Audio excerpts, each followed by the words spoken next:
হিজরি বর্ষের 12 মাসের মধ্যে আল্লাহ তাআলা বলছেন মিনহা আরবাআতুন হুরুম, 4টি মাস আছে যে মাসগুলো মর্যাদাপূর্ণ মাস, সম্মানিত মাস।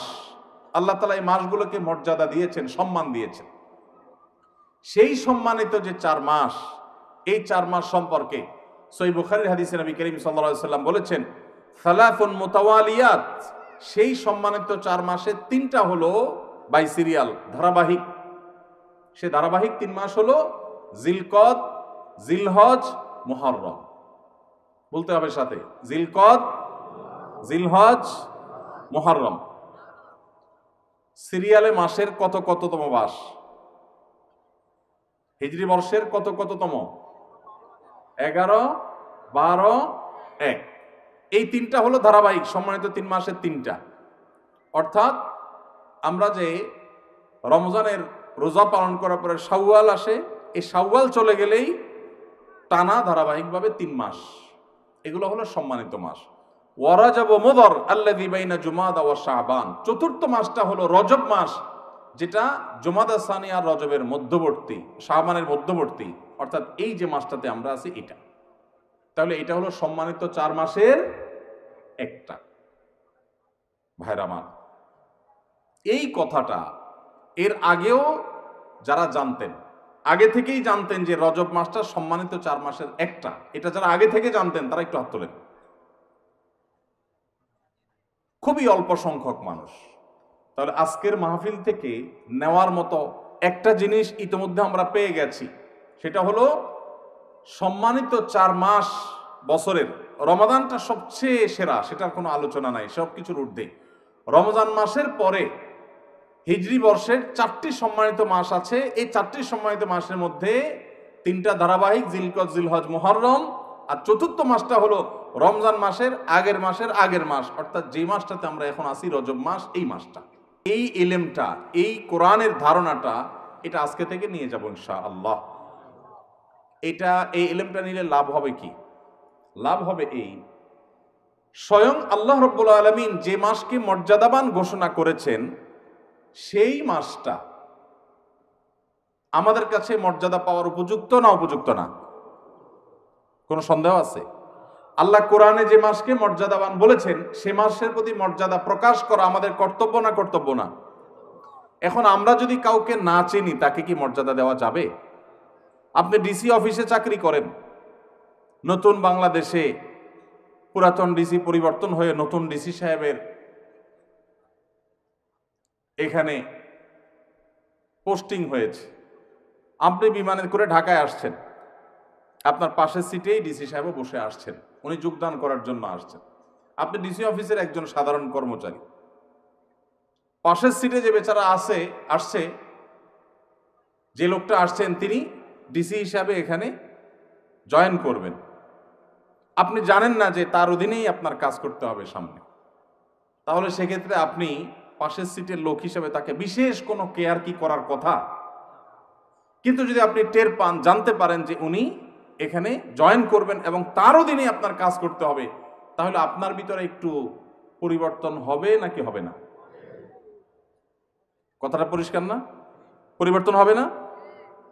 আপনি নড়ে চড়ে বসবেন, স্যার বলতে বলতে মুখে ফেনা তুলে ফেলবেন, ঠিক না ঠিক? পরিচয় না জানলে তো আপনি সম্মানও দিতে পারবেন না, উল্টাপাল্টা আচরণ করে বরং অফিসে আইসা বিপাকেও পড়তে পারেন, ঠিক না ঠিক? ভাইরা আমার, ঠিক একইভাবে এই যে একটা মাস চলে যাচ্ছে, মাসের অর্ধেক প্রায় চলে গেল, এই মাসটা যে সম্মানিত মাস, এই সম্পর্কিত ধারণা এদেশের প্র্যাকটিসিং মুসলমান, নামাজি মুসলমান, মসজিদে আসা মুসল্লি, ওয়াজ মাহফিলে আসা মুসল্লিদের 80 থেকে 90% মানুষ এখনো জানে না। একটা হারিয়ে যাওয়া ধারণা, সাধারণ বিষয় নয়, খুচরা বিষয় নয়, কোরআনের বিষয়। এক নয়, একাধিক আয়াতে যে বিষয় আল্লাহ আলোকপাত করেছেন, এটা কোনো খুচরা বা সাধারণ বিষয় হতে পারে না, এটা অনেক গুরুত্বপূর্ণ বিষয়। কোরআনে আল্লাহ তাআলা এই সম্পর্কে আলোচনা করেছেন যে বছরে 12টি মাসের মধ্যে 4টি মাসকে আল্লাহ মর্যাদা দিয়েছেন। এই মর্যাদার মাসটা অর্ধেক চলে গেছে, একবারের জন্য আপনার এই চিন্তাও মাথায় আসে নাই যে একটি সম্মানিত মাস আমি অতিবাহিত করছি, অতিক্রম করছি, একটি সম্মানিত মাস পার হচ্ছে, আপনি একটু নড়ে চড়েও বসেন নাই, তাহলে বোঝা গেল আপনি ওই মাসের সম্মান দেওয়া তো দূরের কথা, সেই সম্মানিত মাসের ধারণাটুকুই আপনার মধ্যে না থাকার কারণে আপনি বরং আল্লাহর দেয়া সম্মানকে অবমাননা করা, অবজ্ঞা করা, অবহেলা করার দায়ে আপনি দায়ী হওয়ার সম্ভাবনা আছে। তাহলে আজকে যে আমরা জানলাম, এখন থেকে জীবনের তরে এটা মুখস্থ করে নিব যে জিলকদ, জিলহজ, মুহররম 11, 12, 1 আর রজব মাস, রমাদানের আগের মাসটি যখন শুরু হবে, আর কিছু করতে পারেন না পারেন, অন্তত একটা সম্মানিত মাস যাচ্ছে এই কথা মনে করে একটু নড়ে চড়ে বসলেন। নড়ে চড়ে বসা বলতে রুটিন যে আমলগুলো আছে একটু বিশেষ গুরুত্ব দিয়ে করলেন। কেন? কারণ সম্মানিত মাস যাচ্ছে। আল্লাহ সম্মান তো এমনি এমনি দেয় নেই, নিশ্চয়ই এই মাসে ইবাদতের আলাদা গুরুত্ব আছে, সেই জায়গা থেকে আপনি সম্মান দিলেন। আরেকটা এক্সাম্পল দেই, ধরেন আপনার শ্বশুর মশাই, হবু শ্বশুর, এখনো বিয়ে হয় নাই, সব কথাবার্তা চূড়ান্ত হয়েছে, আগদ হবে, বিয়ে শাদী হবে, শ্বশুর মশাই তিনি আসছেন, আপনি বসে আছেন সোফায় সাধারণ মুডে যখন বসে থাকবেন আপনি, আপনার হবু শ্বশুর, নতুন নতুন শ্বশুর হবে ভাব যখন হয়, তখন শ্বশুর এবং শ্বশুরবাড়ির লোকদের কাছে পৃথিবীর সবচেয়ে খারাপ ছেলেটা, সবচেয়ে উচ্ছৃঙ্খল ছেলেটাও সবচেয়ে আদবে লেহাজি ছেলে হয়ে যায়। ঠিক না ঠিক? বিয়ের দিন জামাই হিসাবে যখন যায়, এলাকার সবচাইতে বাজে ছেলে যেটা, সেও দেখবেন এত সুন্দর ইনোসেন্ট, এত সুন্দর নম্র ভদ্র আদবে লেহাজি সাইজা নাটক করে হলেও সেখানে ওই মুড এসে যাওয়ার চেষ্টা করে। ঠিক না ঠিক? এখন শ্বশুর যখন আসে, আপনি যদি জানতে পারেন যে এই লোকটা আমার শ্বশুর হতে যাচ্ছে, আপনি সোফায় বসে আছেন, উনি ঢুকছে, কি করবেন? যেমনি আপনি থাকবেন, লাভ দিয়ে উঠার চেষ্টা করবেন। ঠিক না ঠিক? আব্বা বলবেন না আঙ্কেল বলবেন, এটা নিয়ে টেনশনে পড়ে যাবে। ঠিক না ঠিক? নড়ে চড়ে উঠবেন।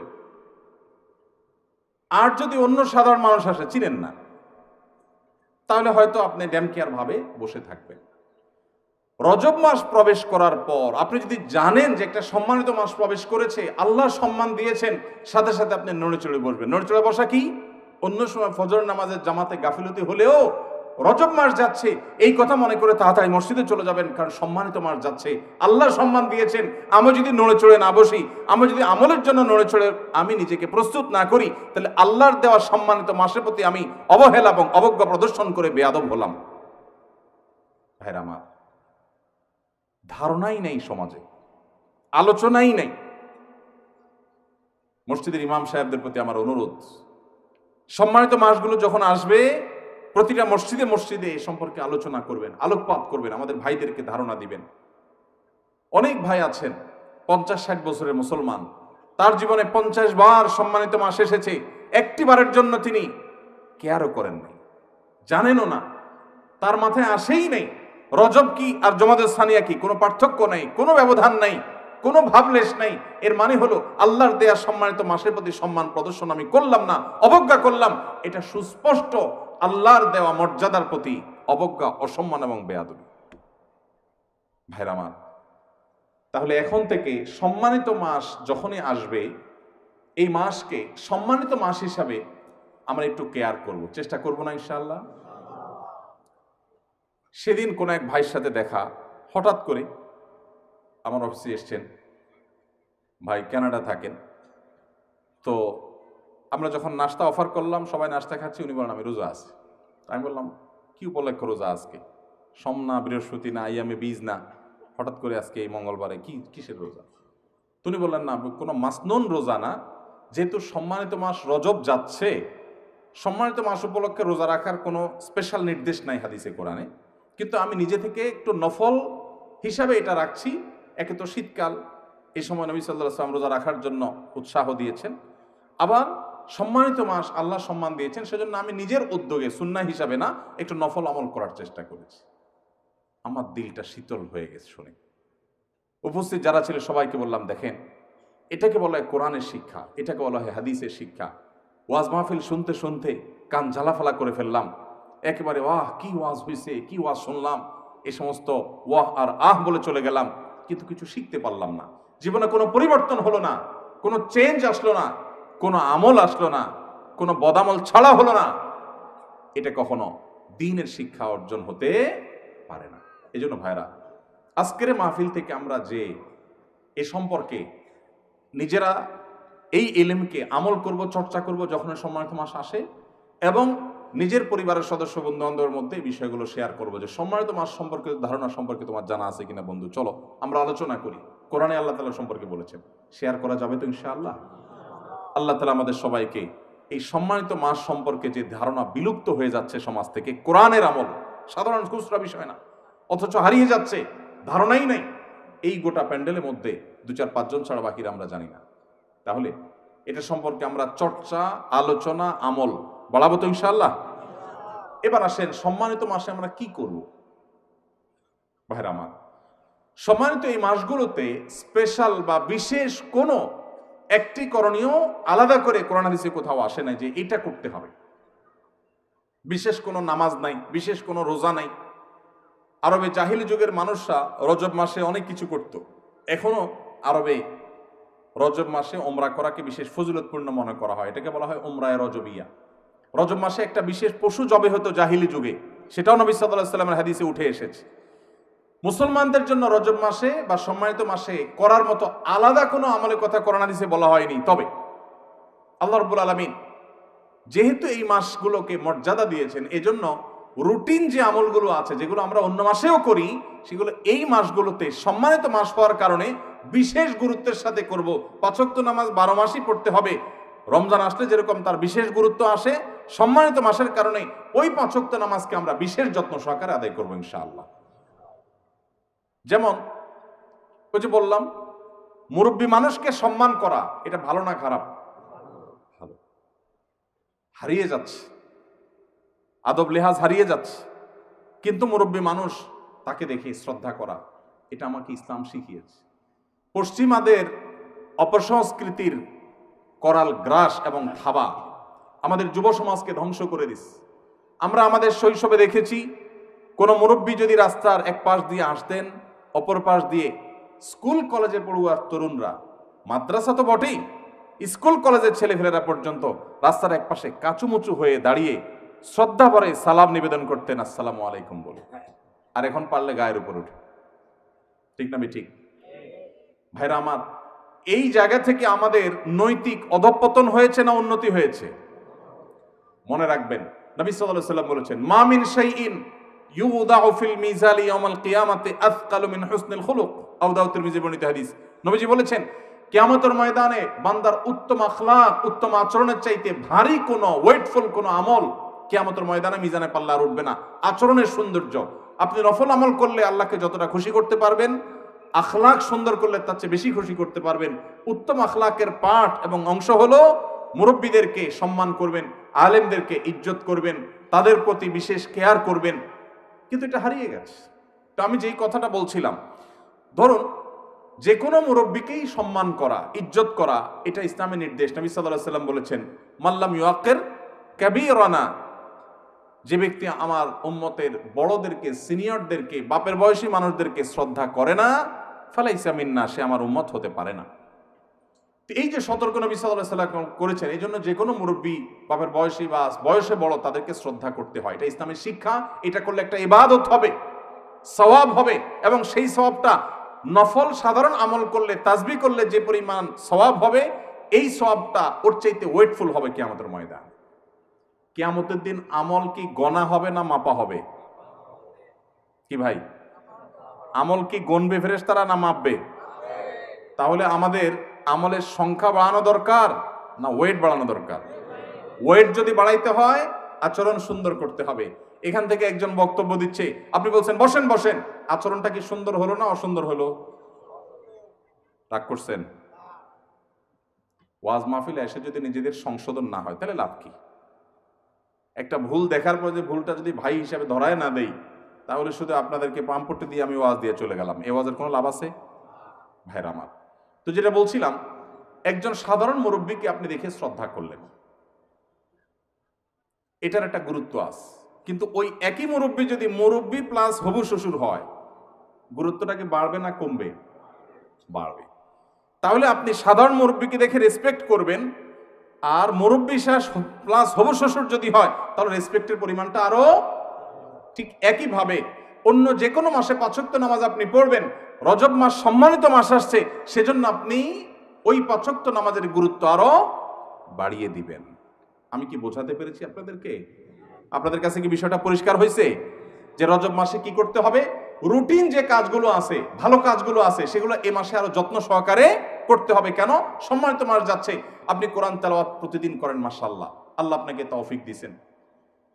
রজব মাস এটা চিন্তা করে কোনোদিন একটু অলসতা লাগলে মনে মনে নিজেকে বলতে হবে যে না, সম্মানিত মাস যাচ্ছে, অতএব আমাকে বিশেষ গুরুত্বের সাথে কোরআন তেলাওয়াত করতে হবে।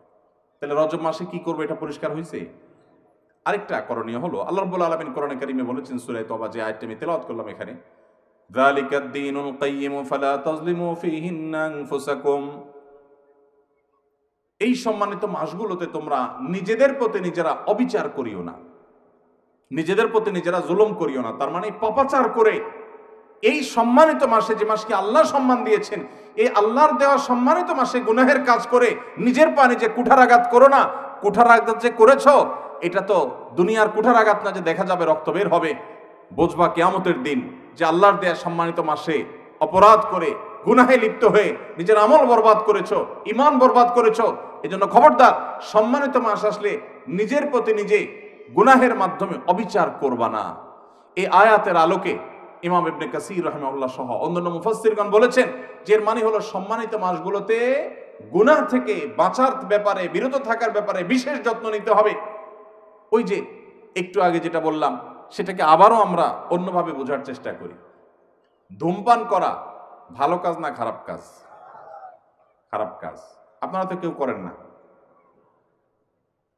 খারাপ কাজ যেহেতু কেউ তো করেন না। মাশাআল্লাহ, সব ফেরেশতা, ওয়াজার করার দরকার কি? এত নেককার মানুষ তারা, মাশাআল্লাহ। ধূমপান করা খারাপ কাজ, শ্বশুরের সামনে করা ডাবল খারাপ। একে তো খারাপ কাজ, আবার শ্বশুরের সামনে বিড়ি খেয়ে সিগারেট খেয়ে ধোঁয়া ছাড়া, এটা হলো একটা আস্ত বেয়াদবি। ঠিক না ঠিক? ঠিক একইভাবে সারা বছর গুনাহের কাজ করা খারাপ কাজ, কিন্তু সম্মানিত মাস আসার পর যদি কেউ গুনাহের কাজ করে তাহলে সেটা ডবল খারাপ কাজ। আমি কি বোঝাতে পেরেছি ভাইরা আমার? তাহলে আসেন, রজব মাসের আজকে 14তম তারিখ গেল, আজকে সন্ধ্যা থেকে 15তম তারিখ শুরু হয়ে গেছে। এই মাসের বাকি যে 15 দিন আছে, আমরা যে যে গুনাহে লিপ্ত, কেউ ফেসবুকে হারাম জিনিস দেখি, কেউ বিড়ি সিগারেট খাওয়ার বদভ্যাস আছে, কেউ মুখ দিয়া গীবত শিকায়াত করা, গালিগালাজ করা, খারাপ কথা বলার বদভ্যাস আছে। যে যে গুনাহে লিপ্ত, এই সম্মানিত মাসের প্রতি সম্মান দেখিয়ে সেই গুনাহগুলো থেকে বেঁচে থাকার জন্য বিশেষ যত্ন নেব, চেষ্টা করা যাবে না ইনশাআল্লাহ? আল্লাহ তাআলা আমাদের সবাইকে আমলের তৌফিক দান করুন। ভাইরা আমার, সাদা মাঠা কথা কিন্তু অত্যন্ত দরকারি। কোরআনের নির্দেশ হারায় গেছে, আলোচনা নাই, পর্যালোচনা নাই, সেটা আবার নতুন করে আমরা স্মরণ করালাম। আল্লাহ তাআলা আমাকে, আপনাকে, আমাদের সবাইকে আমলের তৌফিক দান করুন। সম্মানিত মাসের করণীয় হলো রুটিন কাজগুলো বিশেষ গুরুত্বের সাথে করা, পাপাচার থেকে বেঁচে থাকার জন্য বিশেষ যত্নশীল হওয়া। আর আল্লাহ রাব্বুল আলামিন এই মাসে যুদ্ধ বিগ্রহ সম্পর্কে বলেছেন, ইয়াসআলুনাকা আনিশ শাহরিল হারামি কিতালিন ফীহ। সম্মানিত মাসগুলোতে যুদ্ধ বিগ্রহ করা যাবে কিনা আপনাকে জিজ্ঞাসা করে, হে রাসূল তারা বলে দিন, কুল, হে রাসূল আপনি তাদেরকে বলে দিন যে এই মাসে যুদ্ধ বিগ্রহ করা কবিরা গুনাহ। এই আয়াত সম্পর্কে অবশ্য মুফাসসির এবং ফুকাহায়ে কেরামের নানান আলোচনা আছে, যেটা রহিত হয়ে গেছে নাকি আছে। তবে আমরা যেহেতু সৈনিক না, যুদ্ধ বিগ্রহ করি না, সম্মানিত মাসের সম্মানে আমরা মিনি যুদ্ধ যেগুলো ঘরে ঘরে, দোকানে দোকানে, রাস্তাঘাটে, অফিস আদালতে করি, অর্থাৎ ঝগড়াঝাটি, সেগুলো সম্মানিত মাস উপলক্ষে আমরা পরিহার করবো ইনশাআল্লাহ। চেষ্টা করা যাবে তো? আল্লাহ তাআলা আমাদের সবাইকে আমলের তৌফিক দান করুন। ভাই আমার, তাহলে সম্মানিত মাস রজব মাস যাচ্ছে, এই রজব মাসের তাৎপর্যের আসল কারণটা আমরা বেশিরভাগ মানুষ জানি না। আমার যে ভাই উত্তর দিয়েছেন, আরও এক ভাই তার সাথে সায় দিয়েছেন, আরও কেউ কেউ একমত আছেন যে রজব মাসের তাৎপর্যের কারণ হলো এটা শবে মেরাজের মাস। ভাইরা আমার, এটাকে একেবারে উড়িয়ে দেওয়া যায় না যে এই মাসে মেরাজ হয় নাই, সেটা বলা যায় না। আমাদের নবী করিম সাল্লাল্লাহু আলাইহি সাল্লামের জীবনে মেরাজের ঘটনা ঘটেছে না ঘটে নাই? ঘটেছে। মেরাজের ঘটনা ঘটেছে, এটা নিয়ে সন্দেহ করবার কোনো সুযোগ নাই। কিন্তু কোন মাসে মেরাজ হয়েছে, কবে মেরাজ হয়েছে, এর তারিখ এবং সময় নিয়ে প্রায় 16টির বেশি মতামত ইতিহাসবিদদের মধ্যে আছে। তাহলে নিশ্চিত করে রজব মাসে 27 তারিখেই মেরাজ হয়েছে এটা চূড়ান্তভাবে নিশ্চিতভাবে বলার কোনো সুযোগ নাই। এটা হলো প্রথম কথা। দ্বিতীয় কথা হলো, অনেক ফুকাহা ইকরামের মতে রজব মাসে হয়েছে, অনেক মুহাদ্দিসিন, অনেক মুআররিখিন, ইতিহাসবিদদের মতে এই মাসেই হয়েছে। সেই জায়গা থেকে আপনি এই মাসকে মেরাজের মাস বলেন, তাতে এমন কোনো সুবিধা অসুবিধার ব্যাপার নাই। কিন্তু অসুবিধার জায়গাটা হলো এই মাসকে ওই মেরাজের মাস হিসাবে বিশেষ তাৎপর্যপূর্ণ মনে করাটা। হাদিসে কোথাও নবী সাল্লাল্লাহু আলাইহি ওয়াসাল্লাম এই মাসকে মেরাজের মাস বলে পরিচয় করার নাই। আমাদের সমাজে সুন্নাতের প্রচার যতটা হয়, বেদাতের প্রচার তার চাইতে বেশি হয়। রজব মাস এর চাঁদ দেখার সঙ্গে সঙ্গে পত্রপত্রিকায়, সমস্ত মিডিয়া নিউজ হয় যে পবিত্র রজব মাসে চাঁদ দেখা গেছে, অতএব অমুক তারিখে শবে মেরাজ। শবে মেরাজ অমুক তারিখে, এটা কোনো বিশুদ্ধ হাদিস দ্বারা সাব্যস্ত না। ইতিহাসবিদদের অনেকের মত আসছে, কিন্তু সেটাকে যতটা গুরুত্বের সাথে প্রচার করা হয়, রজব মাস যে সম্মানিত 4 মাসের একটা, ওইটাকে গুরুত্বের সাথে যদি প্রচার করা হতো, এইভাবে নিউজ করা হতো যে রজব মাসের চাঁদ দেখা গেছে, কোরআনের নির্দেশ অনুযায়ী সম্মানিত 4 মাসের একটি এটি, তাহলে মানুষ সঠিকটা জানতে পারতো। ঠিক না ঠিক? তাহলে সঠিক এবং শুদ্ধটা, কোরআনের বর্ণনা, কোরআনের শিক্ষাটা চর্চা নাই, আছে সেটা যেটা আসলে বিশুদ্ধ কোনো বর্ণনা দ্বারা প্রমাণিত না। ভাইরা আমার, এই জন্য আমাদের নিজস্ব উদ্যোগে দিন শিখতে হবে। দিন শেখার জন্য ওয়াজ মাহফিল একদিন আসলে যথেষ্ট হবে না। এর জন্য আপনাকে মসজিদের ইমাম সাহেবের মাধ্যমে বিভিন্ন দিনই শিক্ষা কোর্স আছে। তরুণরা আজকাল অনলাইনে অনেক ইসলামের বেসিক বিষয়গুলো শেখার জন্য কোর্স আছে, সেই কোর্সগুলো এনরোল করে ফেলতে হবে, সেগুলোতে এঙ্গেজ হয়ে যেতে হবে এবং দিনের বেসিক বিষয়গুলো শিখতে হবে। আল্লাহ তাআলা আমাদের সবাইকে আমলের তৌফিক দান করুন।